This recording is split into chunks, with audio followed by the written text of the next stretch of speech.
cautiva tu amor. Solo quiero quedarme aquí a tus pies. Mi refugio eres tú. Mi escondite es tu presencia. Solo quiero ver tu rostro y contemplarte, y contemplarte. Tienes toda mi atención. Vengo a adorarte, vengo a adorarte.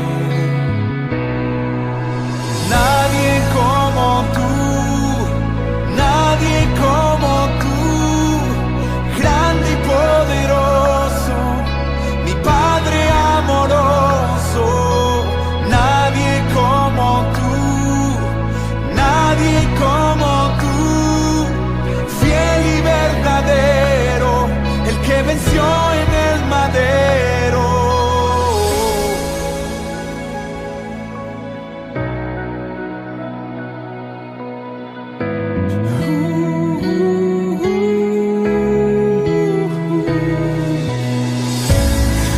Cautiva tu amor.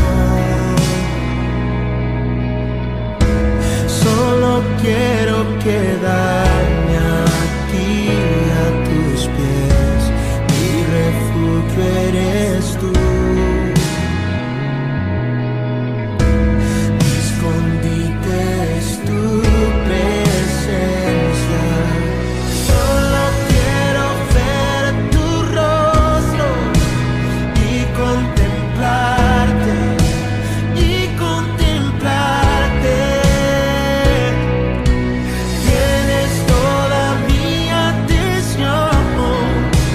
Vengo a adorarte, vengo a adorarte. Nadie como tú, nadie como tú, grande y poderoso, Padre amoroso.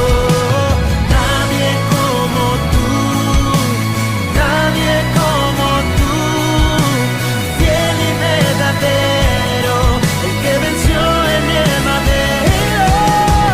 Nadie como tú, nadie como tú, grande y poderoso, mi Padre amoroso. Nadie como tú, nadie como tú, fiel y verdadero, el que venció en el madero. Jesús, Jesús, nombre sobre todo nombre. Jesús,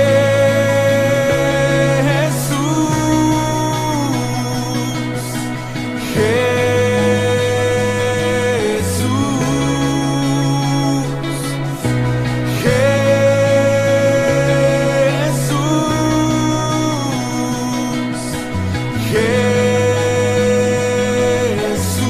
Jesús, Jesús, Jesús, que hay poder. Jesús, en tu nombre me levantaré. Jesús, las cadenas rotas son. Sano soy en su nombre, libre soy en su nombre.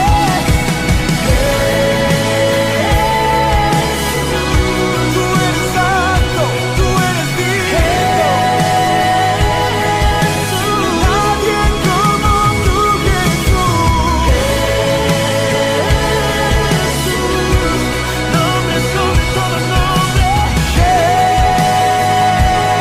Jesús. Solo quiero ver tu rostro y contemplarte, y contemplarte en intimidad. Tienes toda mi atención.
nuestro.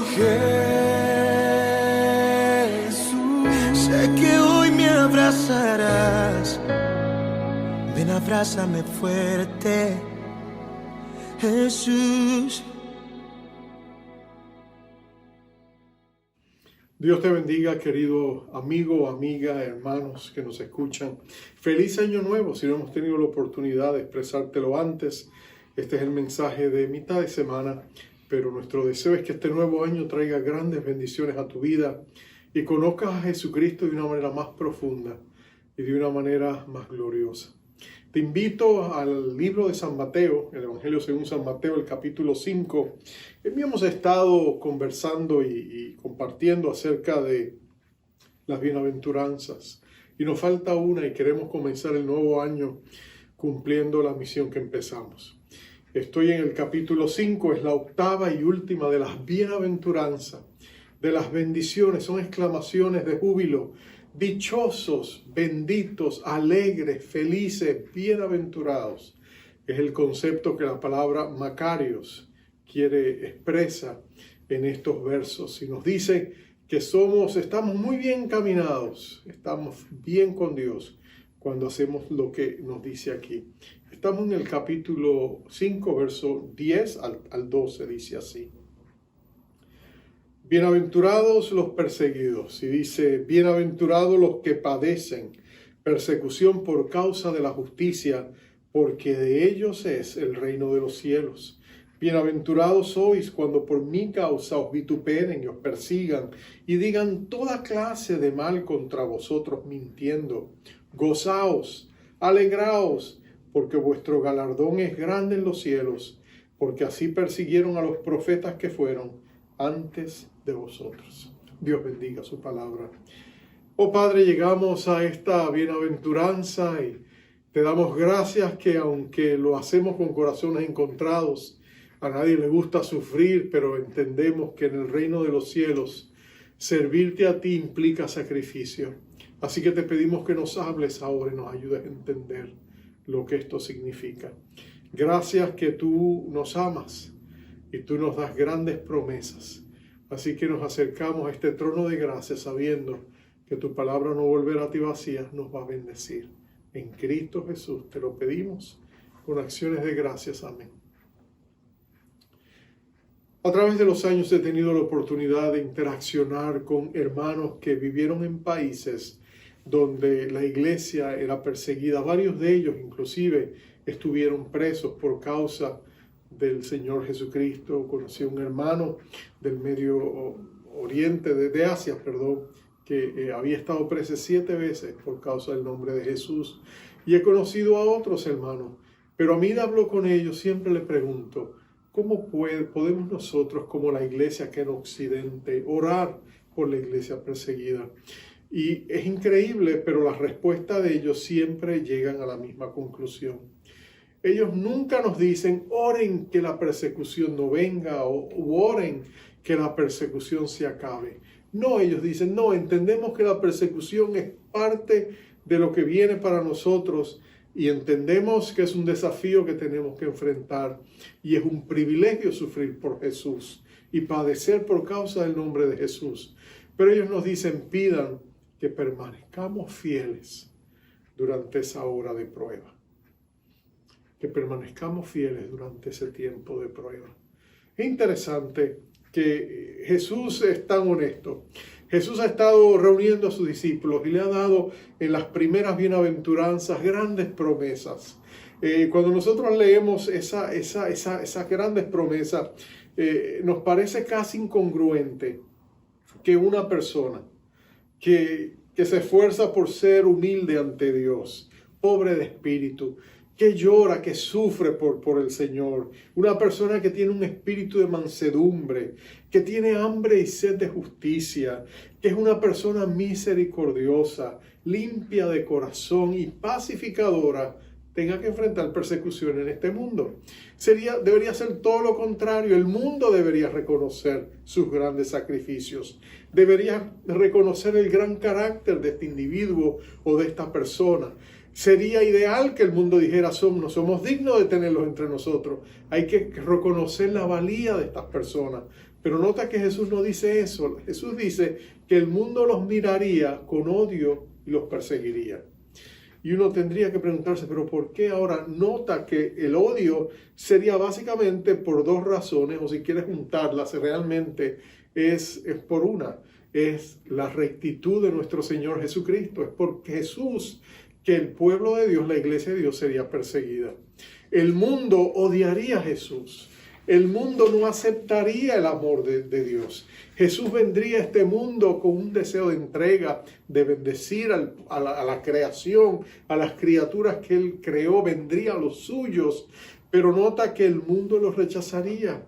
Aún su propio pueblo escogido los rechazaría. No aceptarían ese amor. La pregunta entonces es, y quisiera que en este mensaje miráramos varias cosas. La primera es la causa del odio, luego la naturaleza de este odio, cómo sería expresado. Y tercero, la victoria nuestra frente a ese odio. El primer punto es la causa del odio. Fue Juan quien estaba sentado escuchando este discurso que Jesús estaba dando, este sermón que Jesús está dando, esta enseñanza, si lo quieres poner de esta manera. Es Juan, el discípulo amado, el que escucha estas palabras y quien más tarde explicaría por qué el mundo odiaría a Jesús. En su evangelio, en el capítulo 3, el verso 19, diría: y esta es la condenación, que la luz vino al mundo y los hombres amaron más las tinieblas que la luz, porque sus obras eran malas. Mira lo que Juan está diciendo. Él está diciendo, vino la luz al mundo. Jesucristo es la luz del mundo. Él vino al mundo, pero las tinieblas lo rechazaron. Porque los hombres amaron más las tinieblas, porque las obras de ellos eran malas. En otras palabras, ellos rechazaron la virtud porque amaban el pecado. El mundo odia a Jesucristo porque la oscuridad es la antítesis de la luz. Son enemigas naturales, son némesis naturales, la luz y la oscuridad. Y cuando tú miras las vidas de aquellos que persiguieron la iglesia o la antagonizaron, eran personas que estaban inmersos en arrogancia, en ambición, en el mundo de las tinieblas y peleaban contra la luz por las razones que fuesen, pero básicamente era porque ellos preferían quedarse donde estaban. Recuerdo la historia de Voltaire, el famoso libre pensador francés, que decía que tomó a Jesucristo y sus 12 apóstoles a establecer la iglesia, pero que él con su pluma la destruiría. Y él escribió siempre en contra del cristianismo. De hecho, es casi una ironía que después de su muerte, la casa de él, la antigua mansión de Voltaire, llegó a ser la sede de las sociedades bíblicas en París, en Francia. Pero este hombre vivió una vida donde él rechazó a Jesucristo. Dicen algunos historiadores que sus últimas palabras fueron: he sido abandonado por Dios y los hombres. Me voy al infierno, oh Cristo, oh Jesucristo. En otras palabras, él reconoció al final de su vida, con su último aliento, que él había hecho una guerra contra alguien a quien no podía derrotar. Pero no fue solamente él, hubo otros que también escribieron. Pero hubo muchos que empezaron escribiendo y haciendo sus obras en las tinieblas, y Jesucristo en su misericordia les dio la oportunidad, los sacó a la luz. Hombres que al principio empezaron con una intención y terminaron en otra, como Saulo de Tarso, nuestro amado apóstol Pablo, o Lew Wallace, el escritor de la obra que se ha hecho una película que ganó muchos Óscares, la película Ben-Hur. Lew Wallace, un general sureño que después de la guerra civil en Norteamérica, él se sentó y decidió irse a Europa, escribir un libro que acabara con el fraude, decía él, que era el cristianismo. Pero cuando él se fue allá a estudiar en las universidades, mientras más estudiaba la evidencia histórica, él llegó a la conclusión de que él estaba equivocado, que el cristianismo no era un fraude, que Jesucristo había sido una persona histórica y que no solamente había sido una persona histórica, él también había sido Dios. Él llegó a aceptar la deidad de Jesucristo y por eso su libro Ben-Hur terminó siendo una historia diferente, no una historia en contra del cristianismo, sino una historia donde se revelaba que Jesucristo es nuestro Salvador. Y podríamos seguir hablando de C.S. Lewis, Josh McDowell, tantos otros que han escrito aún más recientemente acerca de cómo ellos empezaron peleando contra el cristianismo, cuando cayeron rendidos ante sus pies. Pero la realidad es que el mundo odia a Jesucristo y por eso es que pelea contra Él. Y por eso no solamente odian a Jesucristo, odian a todo lo que Jesucristo representa. El problema es que detrás del mundo está el diablo, y el diablo mueve las mentes de la gente, engaña, él es el padre de toda mentira, y él engaña, él decide que él va a promover todo aquello que esté en contra de los intereses de Dios. Y Jesucristo es el Rey de la Gloria, Jesucristo es el Hijo amado del Padre, por lo tanto Satanás lo odia a él y odia a todos que están relacionados con él. Por eso la iglesia desde el mismo comienzo tuvo que enfrentar el odio del mundo. De hecho, una de las grandes peleas del cristianismo cuando está empezando en su incipiente inicio es enfrentar lo que el Imperio Romano representaba. Tú sabes que el Imperio Romano, en sus comienzos, ellos tenían la diosa Roma. Ellos consideraban que la diosa Roma era el espíritu que mejor encapsulaba el corazón de Roma y los principios y los valores de Roma. Pero ellos, a medida el reino se fue, el imperio siguió extendiéndose.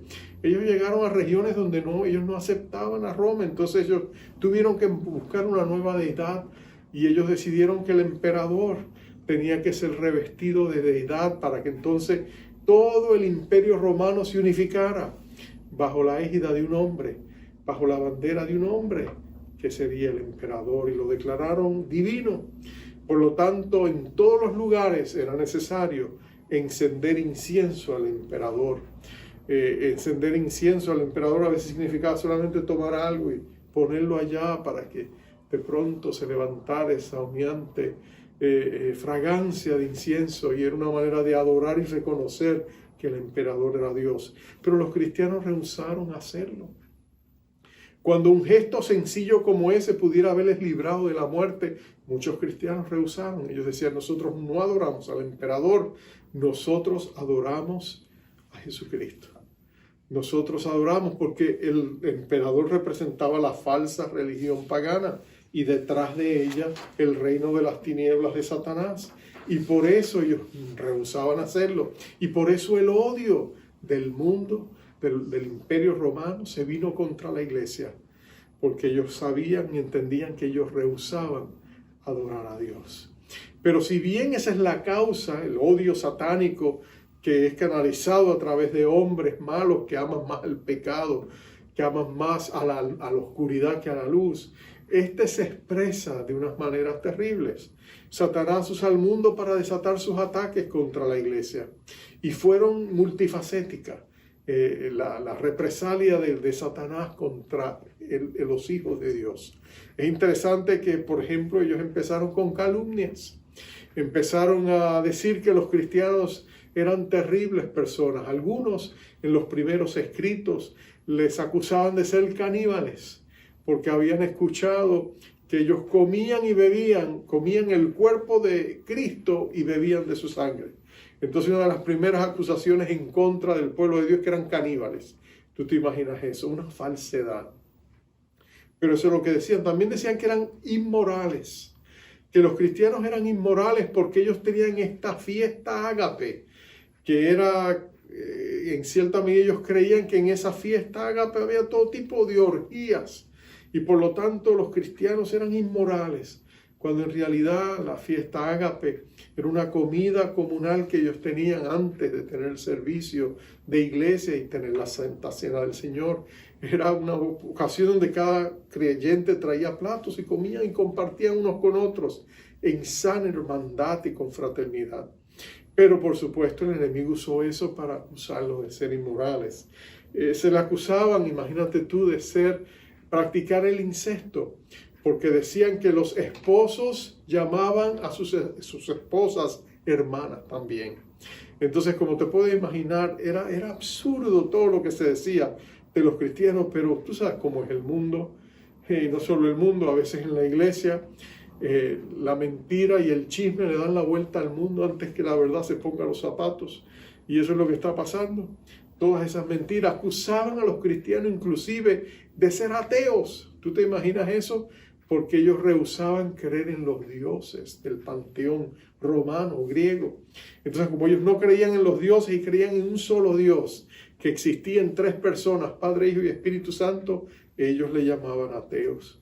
Cuando esas calumnias mostraron ser infundadas, a medida los apologistas o los defensores de la fe, como Orígenes y otros como Tertuliano y otros creyentes se levantaron y defendieron la fe cristiana y demostraron por hechos históricos que todo eso era una falsedad, entonces se les acusaba de sedición. Decían que ellos adoraban a Dios, a otro rey que no era el emperador, ellos tenían otro rey llamado Cristo. Así que todas esas acusaciones se venían contra ellos. Y cuando eso no era suficiente, también había insultos, burlas. Tú sabes que el cristianismo por naturaleza llegó a ser algo tan diferente a la costumbre pagana y afectó todas las estructuras sociales del Imperio Romano, al punto que los cristianos, al ser cristianos, se dieron cuenta de que no podían participar en alguna de estas cosas. Había cristianos, por ejemplo, que se dieron cuenta que trabajaban en construcción, pero no querían ser parte de la edificación de templos paganos. Ellos rehusaban trabajar y edificar estos templos para los paganos.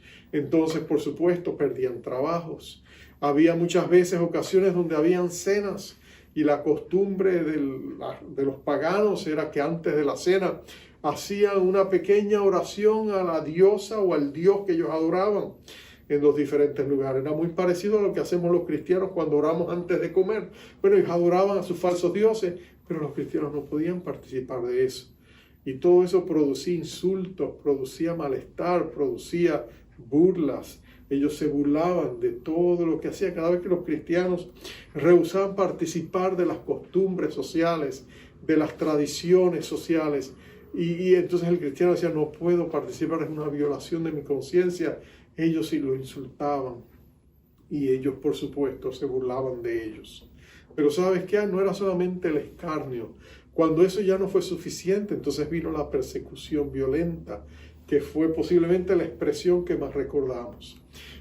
Tú, por supuesto, has visto, has escuchado de cristianos que eran lanzados a los coliseos a pelear contra los gladiadores. Pero especialmente también recuerdas cuando eran lanzados esos mismos coliseos para ser devorados por leones y bestias salvajes. Nerón era uno el emperador romano era uno que fue particularmente violento y sadista en su persecución contra el cristianismo. Era común que en las fiestas paganas que él tenía, él cogía a los cristianos, los embadurnaba de brea petrolífera y luego los encendía en llamas para que fueran las antorchas, y lo hacía mientras estaban vivos. Entonces tú podías estar en una fiesta y ver a los cristianos que estaban sufriendo, siendo quemados vivos. Pero aún eso no se comparaba a otras cosas que hicieron.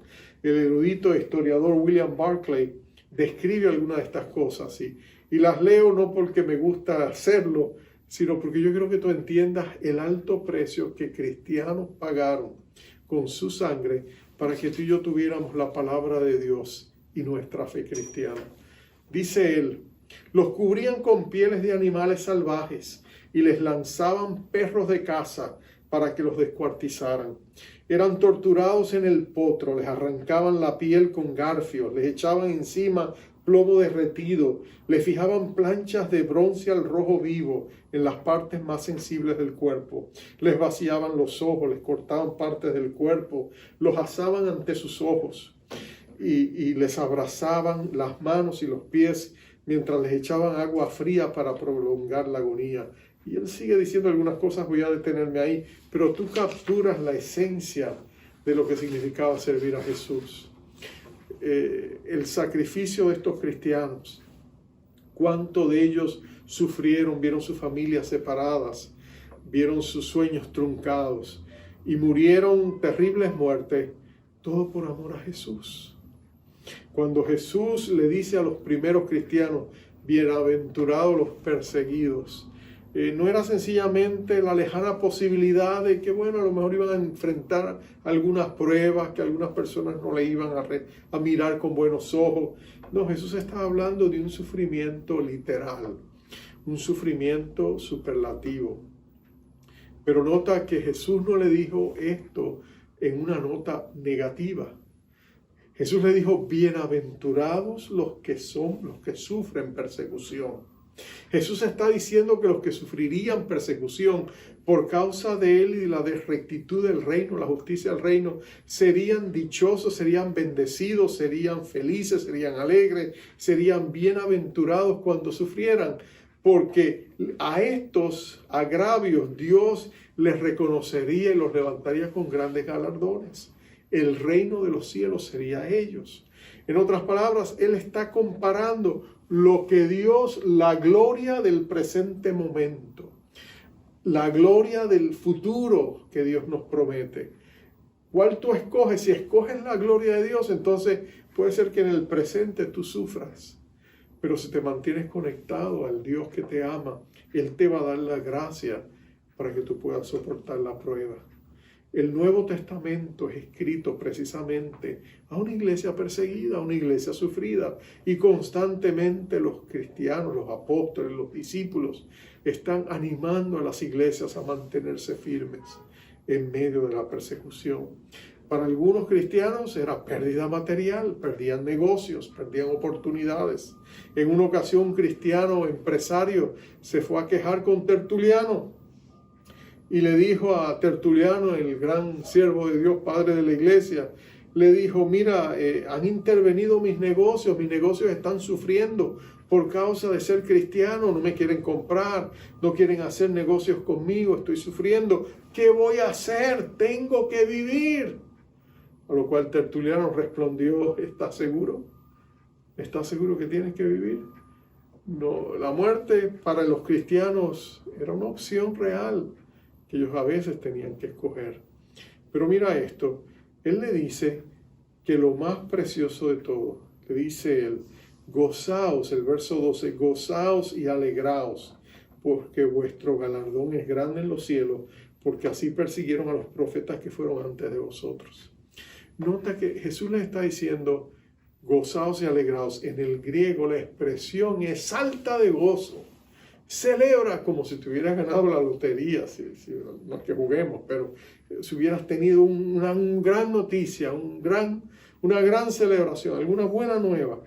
Nota que te dice, regocíjate, celebra, porque grande será tu galardón en los cielos. Porque Él está diciendo, Dios te va a bendecir de maneras que tú no te imaginas.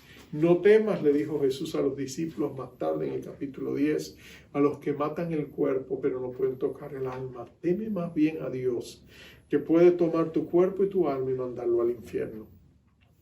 Entonces, Él les está diciendo, cuando tú sopesas la eternidad con el tiempo presente, este efímero momento que a veces puede terminar en sufrimiento, no se compara a la gloria que será revelada en el porvenir, en el reino de Dios. Por lo tanto, gozaos y alegraos, porque estamos hablando de la eternidad, que es mucho más glorioso que el tiempo presente. Los cristianos a lo largo de la historia fueron reconocidos, especialmente los grandes mártires, como hombres y mujeres de Dios que estuvieron dispuestos a darlo todo por Jesús, hasta sus vidas. Y en medio de sus agonías, la gracia de Dios venía sobre ellos y permitía que en medio de los desafíos más grandes, ellos pudieran permanecer firmes. Una de las grandes historias fue la historia de Policarpo, un discípulo de los apóstoles, del apóstol Juan en específico. Dice que él tenía 86 años cuando finalmente en la ciudad de Éfeso lo arrestaron por ser cristiano, y el mismo el sargento que lo arrestó, el oficial romano con donde lo llevaron, le dijeron, mira, ten misericordia de ti, ya tú eres un viejo, eres un anciano, ¿qué vas a sufrir por esta causa? Mira, prende una pizca de incienso al emperador y esto va a terminar y te mando a casa y aquí no ha pasado nada. y sus famosas palabras. Él le dijo, mira, yo he servido al Señor Jesucristo por 86 años y en esos 86 años el Señor Jesucristo no ha hecho otra cosa sino bendecirme. ¿Cómo voy yo a traicionar ese amor? ¿Por evitar el sufrimiento humano? No, yo estoy dispuesto a morir. Y así fue, lo encendieron en la hoguera y él murió una muerte gloriosa para Jesucristo. Valcárcel, que fue un poeta, escribe que durante el tiempo que él estuvo preso después de una revolución en el país de su origen, dice que él, estando allá, él escuchaba cuando llevaban los cristianos a los paredones, y dice que los soldados se enloquecían porque cuando llevaban a los cristianos iban adorando a Dios, alabando a Dios, porque ellos entendían que era el día de su coronación, que era el día de su gran fiesta, era el día de su inminente ida a los cielos, a recibir su galardón, y ellos adoraban a Dios y gritaban, y estos soldados no podían entenderlo, y ellos con gran renuencia tenían que oprimir los gatillos en aquellos paredones de fusilamiento. Pero muchos de ellos enloquecían, dice este autor, Valcárcel, porque el cristiano y su gozo no podía ser comprendido por un mundo que odiaba a Jesucristo y no entendía lo que ellos pasaban. Porque es que tarde o temprano tú y yo somos llamados a vivir para Jesús. Y somos llamados quizás algunos de nosotros a morir para Jesús, a morir por Jesús. Pero sabes, lo más importante de todo es que sea que vivamos o que muramos, lo hagamos para Él porque somos de Él. Es importante que tú y yo reconozcamos que no podemos negar nuestra fe en Jesucristo. Que en medio de un mundo que se burla de Jesús, que hace escarnio del nombre de Jesús, que lo usa su bendito nombre como una palabra de maldición, que tú y yo entendamos que somos de Él, que no nos riamos con las cosas que el mundo hace para irreverenciar el nombre de Jesús, sino que entendamos que para ti y para mí el nombre de Jesús es bendito, y que tomemos nuestra postura correcta para vivir para Jesús y jamás avergonzarnos de su evangelio, porque si lo hacemos, entonces un día se nos reconocerá por lo que hemos sido, fieles siervos de Dios, que perseveramos hasta el fin, y Dios nos considera dignos de recibir nuestro galardón. Termino con esto.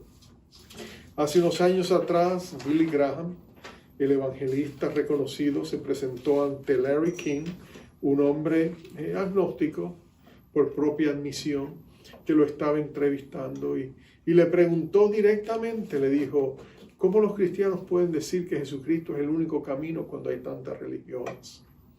Y aunque muchos más tarde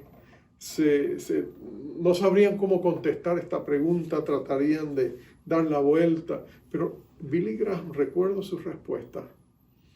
Él dijo, sin ambajes, Jesucristo es el camino, el único camino al Padre, y solamente a través de Él nosotros podemos ser salvos.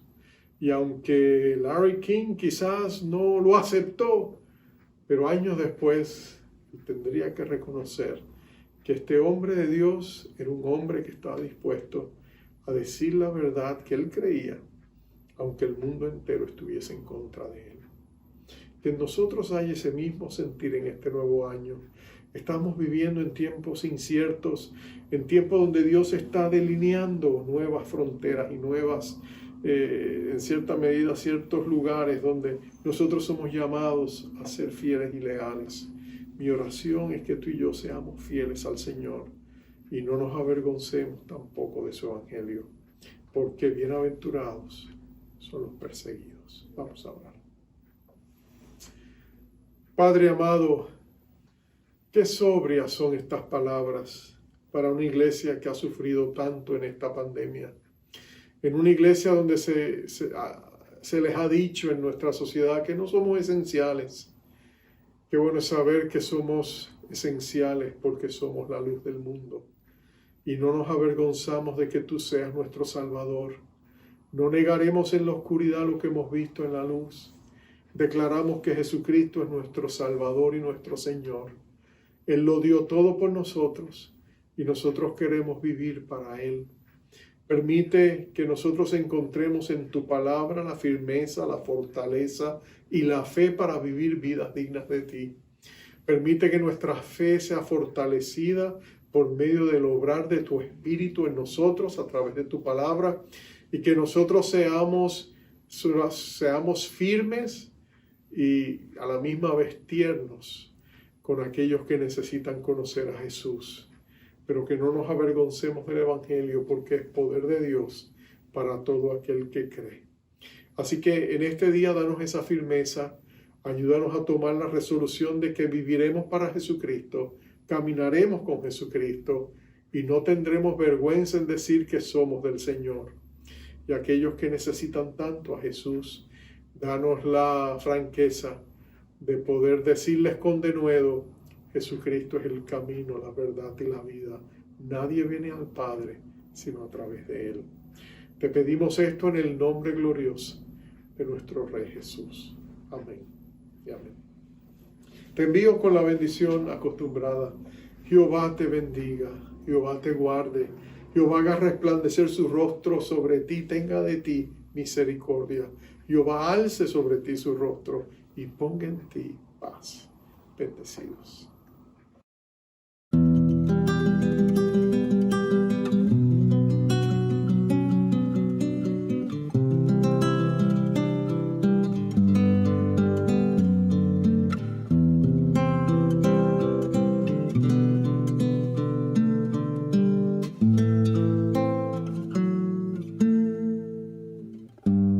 Perseguidos y angustiados, de todos desamparados, de los que el mundo no era digno de su amor. Aunque vivan olvidados, siempre los recordaré, pues resplandecen en la gloria de Dios. Llenos de gozo salieron para llevar su mensaje de luz. En oscuridad nos hablaron de aquel que murió en la cruz para darnos libertad de toda maldad y amarnos por la eternidad. Perseguidos y angustiados, de todos desamparados, de los que el mundo no era digno de su amor. Aunque vivan olvidados, siempre los recordaré, pues resplandecen en la gloria de Dios. Con voluntad incansable rompieron tierra y montaña al sembrar la semilla de bondad, y su fruto 100 por 1 adera para poder rescatar de la humanidad a los que reciben la verdad.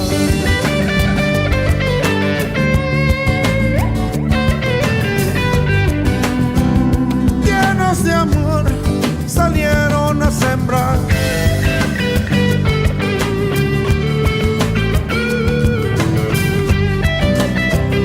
con la ilusión de pronto cosechar. Por fe vencieron,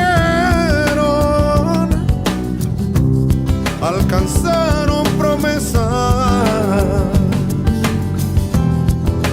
y conquistaron con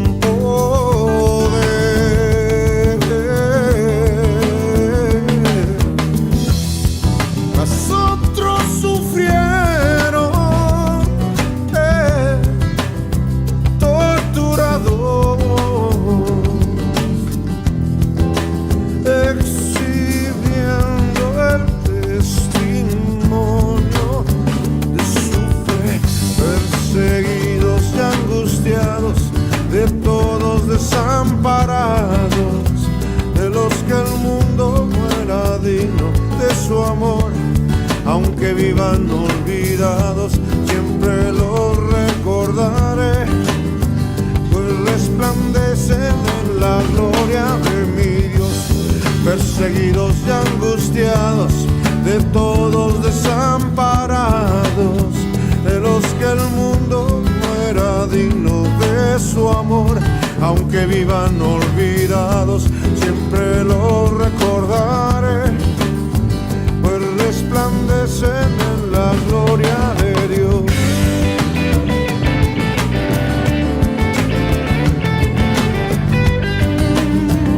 Aunque con lágrimas sembraron, se reirán.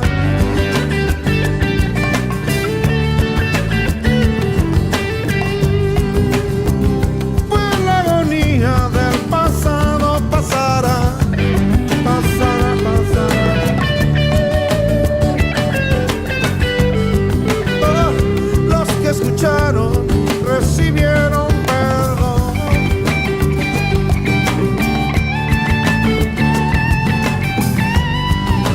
Fueron buscando aquella patria celestial, perseguidos y angustiados, de todos desamparados, de los que el mundo no era digno de su amor.